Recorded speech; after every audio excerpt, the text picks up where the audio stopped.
मेरे चाचू मुझे बचपन से ही बहुत पसंद थे और मैं अपने अम्मी और अब्बू से भी ज़्यादा उनके बेहद करीब थी। आहिस्ता आहिस्ता मैं बड़ी होती गई और मेरे चाचू की दोस्ती भी गहरी होती चली गई। इस वक्त मैंने नई नई जवानी में कदम रखा था और अपनी सहेलियों से मर्द और औरत के बीच के रिश्ते के बारे में नई नई बातें सुनी थी। चाचू से दोस्ती इतनी गहरी थी कि मैं अपने चाचू से हर बात शेयर कर लेती थी और मुझे चाचू से बातें करके बहुत ज़्यादा सुकून मिलता था। फिर एक रात अम्मी अब्बू घर पर नहीं थे, तो चाचू के सर में बहुत ज़्यादा दर्द था।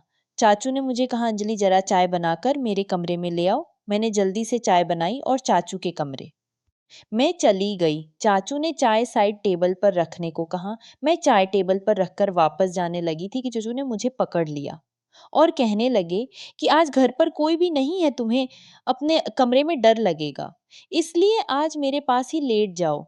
मैं तुम्हें अपने बिस्तर पर लेटने दिखाता हूँ। हाँ, मैं चाचू के बिस्तर पर लेट चाचू मुझे वीडियो दिखाने लगे। उस वीडियो के कर मेरी आंखें हैरत से फटी की फटी रह गई और फिर चाचू मुझे बोले, चलो हम दोनों भी मिलकर ऐसे ही फटी। हेलो दोस्तों, स्वागत है आप सभी का हमारी एक और रोमांचक कहानी में। उम्मीद करती हूँ कि आपको यह कहानी बेहद पसंद आएगी। मेरा नाम अंजलि है और मेरी उम्र 15 साल है। अभी मैंने 9th क्लास पास की है। मुझे पढ़ने का बहुत शौक था, लेकिन मेरे अब्बू मेरी पढ़ाई के खिलाफ थे। मैं अम्मी और चाचू से कहा कि मैं आगे पढ़ना चाहती हूँ, तो आप दोनों प्लीज मेरी मदद करो और मेरे अब्बू को राजी करो। अम्मी ने अपनी तरफ से बहुत कोशिश की, लेकिन अब्बू नहीं मान रहे थे, क्योंकि उनका कहना था कि आजकल कॉलेज में पढ़ाई कम और आशिकी ज़्यादा चलती है। तभी मेरे चाचू ने अब्बू को समझाया और एक तरफ से मेरी गारंटी ली कि मैं ऐसा कुछ भी नहीं करूंगी और सिर्फ पढ़ाई करूंगी। तब जाकर अब्बू मेरे कॉलेज जाने के लिए मान गए और चाचू से कहा कि आज से अंजलि की जिम्मेदारी तुम्हारी है। अगर उसने कुछ उल्टा सीधा काम किया जिससे इस घर और खानदान पर कोई दाग लगा, तो अंजलि के साथ साथ तुम्हारी भी खैर नहीं है। चाचू ने अब्बू से कहा कि भाई जान, आप फिक्र ना करें, मैं अंजलि की हर हरकत पर नजर रख लूंगा। मुझे इस वक्त पता ही था कि चाचू के दिल में क्या है और वो मेरी इतनी हिमायत क्यों कर रहे हैं। लेकिन मजे की बात तो ये हुई कि मैंने कभी सोचा ही नहीं था कि मेरी चाचू के साथ दोस्ती इतनी आगे तक चली जाएगी। फिर कुछ ही दिनों में चाचू ने मेरे साथ जाकर मेरे कॉलेज में दाखिला करवाई लगी। और कॉलेज में किसी के साथ ज़्यादा फ्री नहीं होती थी। जो भी कॉलेज में होता वह रात को मैं चाचू को घर आकर बता देती। चाचू भी मेरे साथ बहुत ज़्यादा फ्री होने लगे थे और मुझे लगता कि वो मुझे बहुत अजीब नज़रों से देखते हैं, क्योंकि मेरी चाची गांव में रहती थी और चाचू नौकरी के सिलसिले में हमारे घर पर ही रहते थे। फिर कॉलेज में मेरी दोस्ती एक लड़की से हो गई, जिसके साथ दोस्ती करने के बाद मेरी ज़िंदगी बदलने लगी, क्योंकि उस सहेली ने मुझे बताया कि उसकी मंगनी हो चुकी है। उसने मुझे एक दिन अपने मंगेतर से मिलवाया भी था। मेरी सहेली ने मुझे बताया कि हमारी अब शादी तय हो चुकी है, इसलिए हम दोनों अपने रिश्ते में पूरी तरह से खुल चुके हैं। हम दोनों में कोई पर्दा नहीं है। इसके बाद मैं अपनी सहेली से वह सब कुछ जानने की कोशिश करती, जिसे जानने की शायद अभी उम्र भी नहीं थी, या फिर मेरी उम्र ऐसी थी कि मैं यह सब बातें जानकर आसानी से गलत रास्ते पर चली जाती। और फिर ऐसा ही होने लगा, मुझे भी उन बातों में दिलचस्पी होने लगी। मेरी किसी लड़के से तो दोस्ती नहीं थी, इसलिए मैं जब भी ऐसी बातें सोचती तो मेरे दिमाग में खुद बखुदा चाचू का ख्याल आ जाता और खुद को कहती कि अंजलि, यह सब क्या है? ये क्या बेहुदा बातें सोच रही हो? वो मेरे चाचू हैं। लेकिन फिर चाचू की बातें और उनका रवैया भी मेरी इस सोच को बढ़ावा देता रहता था। लेकिन चाचू के दिल की बातें मैं अभी तक जान नहीं पाई थी। कभी कभी तो मुझे लगता था वह भी शायद मेरे बारे में यही सब सोचते होंगे। लेकिन कभी कभी उनका रवैया मुझसे बहुत ज्यादा सख्त हो जाता था और वो मुझे याद दिला देते थे कि तुम्हारे अब्बू कितने सख्त हैं और अगर तुमने कोई भी गलती की तो तुम्हारे साथ साथ मेरा भी बुरा हाल कर देंगे। उनकी यह बातें सुनकर मैं खुद को कंट्रोल करती, लेकिन कहते हैं जैसे कि जवानी तो अंधी होती है, जवानी तो ऐसी ही है जैसे सर्दी में आग जल रही हो तो हाथ गर्म कर ही लिया जाता है। मैं जैसे ही कॉलेज जाती फिर वही सब बातें सुनने को मिलती। फिर मैं कॉलेज से घर वापस आकर अपने दोस्तों की बताई हुई बातों को सोचने लगती। उस दिन मेरे चाचू जॉब से घर वापस आए तो आकर बैठ गए और कहने लगे, क्या सोच रही हो अंजलि? वह भी इतनी गहराई से। मैंने चाचू की तरफ एक अदा से देखा और उनसे कहा, चाचू आपको पता है मेरी दोस्त ने मुझे आज क्या बताया है? हर बार की तरह आज भी मैं चाचू से अपने दिल की बात शेयर मेरी बचपन से आदत थी कि मैं अपनी हर बात चाचू को बताती थी। फिर वो चाहे कैसी भी बातें क्यों ना हो, चाचू भी मुझे ऊपर से नीचे तक देखते हुए बोले, हाँ बताओ क्या बताना है। तुम्हें तुम्हारी दोस्त ने तुम्हें बता रही थी कि इंटरनेट पर बहुत किस्म की वीडियो होती है, जिन वीडियो में हर तरह की मालूमात मिल जाती है। तो मैं ये कह रही थी कि आपके पास भी तो मोबाइल है और साथ में नेट का पैकेज भी लगा हुआ है, आपने भी वो वीडियो देखी होंगी, तो क्यों ना हम दोनों मिलकर वीडियो देखें और एंजॉय करें। मैंने ये बात अपना चेहरा चाचू के नजदीक लाकर सरगोशी वाले अंदाज में कहा। वो फटी फटी आंखों से मेरी तरफ देखने लगे। मुझे लगा जैसे वो मुझे अच्छी तरह से डांट लगाएंगे, लेकिन फिर अचानक उन्होंने मुझे बड़े गौर से देखा और फिर शायद दिल ही दिल में कुछ फैसला किया और फिर मुस्कुरा पड़े और मुझे सरगोशी वाले अंदाज में कहने लगे, देखो अंजलि, ऐसी बातें अपने अब्बू के सामने मत करना, वरना तुम्हारा बाप तुम्हारा तो बुरा हाल करेगा ही, मगर साथ में मुझे भी घर से निकाल देगा, क्योंकि मैंने तुम्हारी जिम्मेदारी ली हुई है और फिर मेरे लिए रहने का प्रॉब्लम हो जाएगा। बाकी रही वीडियो देखने की बात, तो तुम रात के वक्त मेरे कमरे में आ जाना, तुम्हें हर किस्म की वीडियो दिखा दूंगा। चाचू की आंखों में एक चमकीली शरारत थी जो इस वक्त मुझे समझ नहीं आ रही थी।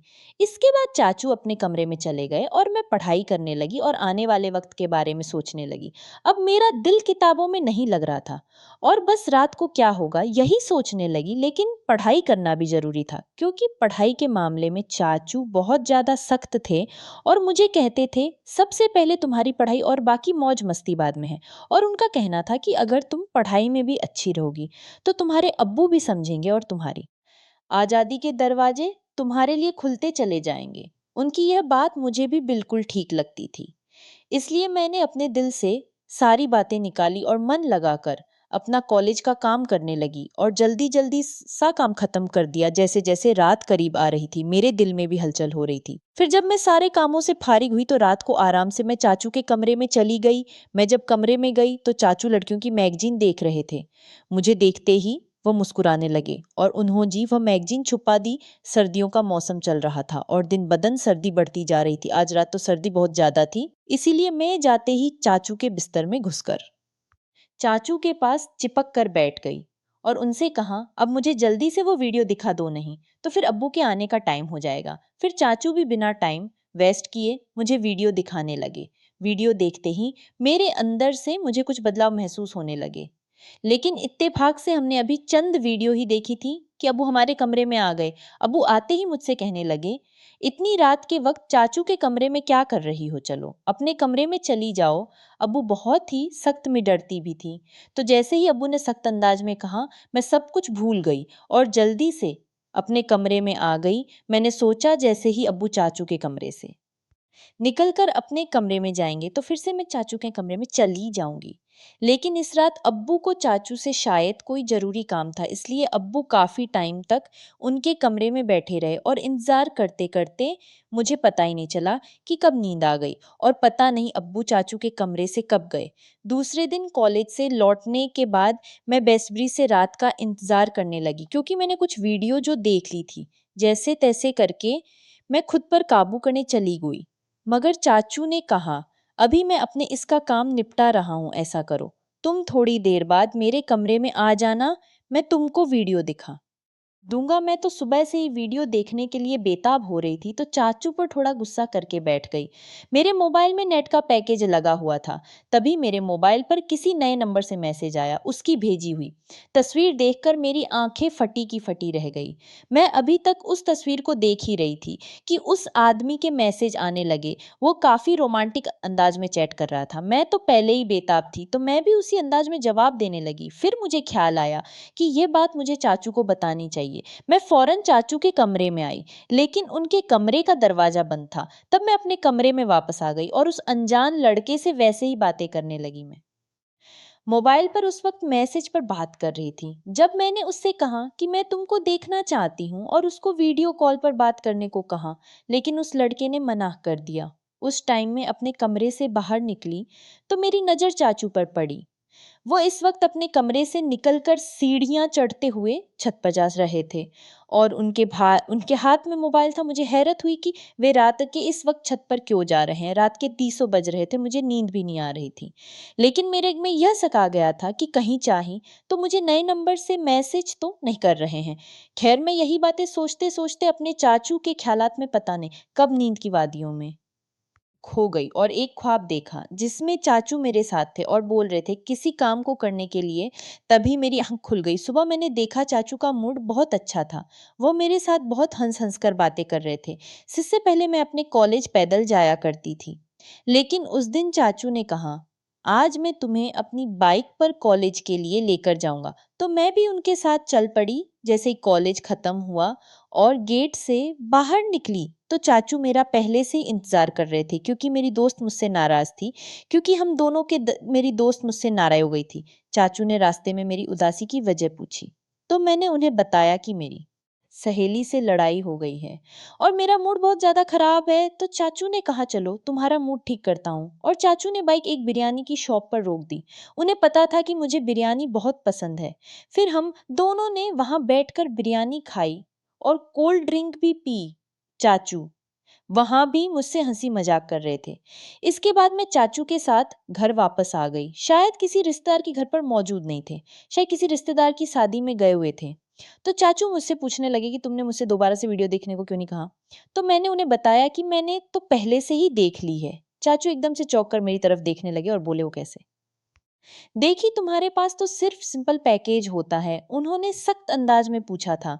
मैंने उन्हें बताया कि मेरा एक नया दोस्त बना है, उसने भेजी थी। मैं रात को आपको बताने के लिए आई थी मगर आप सो रहे थे। जब चाचू ने यह सुना तो गहरी सोच में डूब गए। वह बोले तुम अभी जाओ और अपने कपड़े चेंज करके आ जाओ। मैं अपने कमरे में चली गई। जब मैं वापस आई तो देखा कि चाचू मेरे मोबाइल पर कुछ तलाश कर रहे थे। मैं अपनी तरफ बढ़ता हुआ देखकर चाचू ने मेरा मोबाइल टेबल पर रख दिया और फिर हम दोनों ने एक साथ मिलकर खाना खाया। मैं खाना खाते वक्त चाचू की तरफ देखती तो मुझे लगता कि चाचू मुझे अजीब निगाहों से देख रहे हैं। मुझे ऐसा लग रहा था कि वे मुझसे कुछ कहने की कोशिश कर रहे हैं मगर वो कह नहीं पा रहे थे। मैं दिल ही दिल में सोचने लगी चाचू अब कह भी दो ना, मैं आपको मना नहीं करूंगी। फिर मेरी नजर चाचू के चेहरे से हटकर अपने मोबाइल पर पड़ी, क्योंकि मैं आज भी उस अनजान लड़के के मैसेज का इंतजार कर रही थी। उसने अभी तक मुझे मैसेज नहीं किया था और चाचू भी फिलहाल कुछ कहने को चाह रहे थे। तभी मैंने मोबाइल उठा लिया और खुद ही उस नंबर पर मैसेज करने लगी। क्योंकि मेरे चाचू ने मेरे हाथ से मोबाइल छीन लिया। मुझे लगा शायद उन्हें जलन हो रही है। तभी चाचू ने कहा अंजलि खाना खाते वक्त मोबाइल इस्तेमाल करना बिल्कुल भी अच्छी बात नहीं है, इसलिए मोबाइल मुझे दे दो। उन्होंने ये कहते हुए मेरा मोबाइल अपने पास ही रख लिया। मैंने जल्दी जल्दी खाना खत्म किया और चाचू से कहा अब तो मेरा मोबाइल मुझे वापस कर दो।